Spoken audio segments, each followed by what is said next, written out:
Well, it's Groundhog Day again. After what seemed like a big step in the right direction in 2022, the Giants slip right back into the pit of misery. Since Tom Coughlin refused to shake John Mara's hand in that justified snub of the century as he left that press conference, the Giants have just had a revolving door of head coaches that turned to shit in their second year.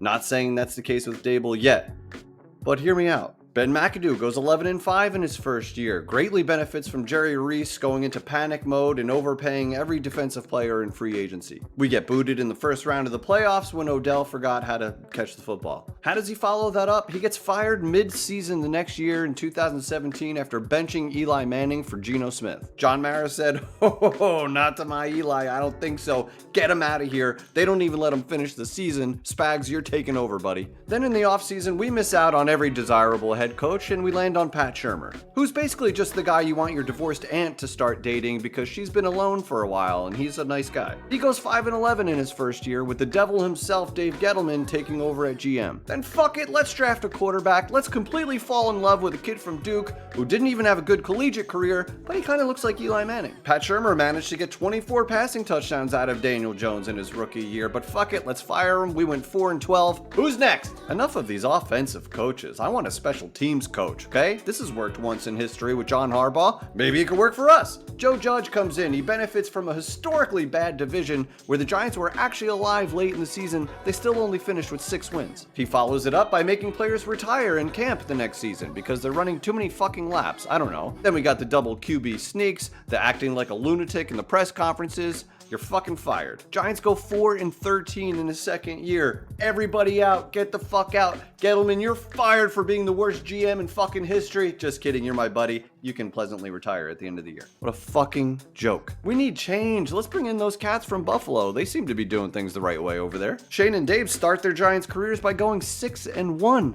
Weak schedule, Saquon, blah, blah, blah. Wins are wins. Nobody saw that coming. We might actually be onto something. They get the best all-around year out of Daniel Jones, which was sadly 15 touchdown passes, but the Giants win a road playoff game before getting butt-stuffed by the Eagles. Enter this season. We finally had hope. We overpaid the shit out of Daniel Jones, but at least we had hope. We had something to build on for the first time in forever. As Giants fans, we should have known this was coming, honestly. Giants get a pants down spanking by the Cowboys in week 1, 40-0. After all that hype, that whole offseason, all that good vibes, 40-0. And this begins the season from hell. And a few head-scratching decisions by Dable. Leaving Daniel Jones in the game in the fourth quarter of that Dallas game.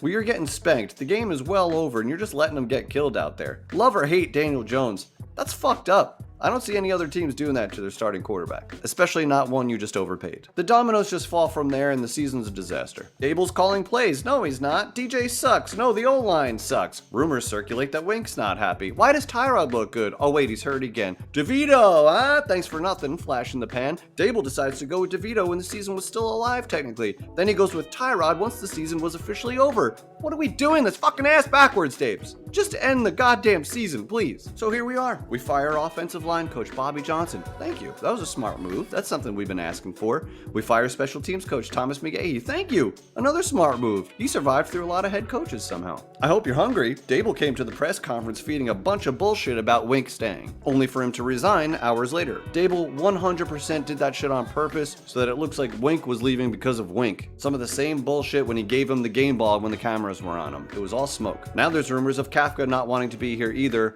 What the fuck is going on in that building? So what the fuck do the Giants do now? You have a serious quarterback problem.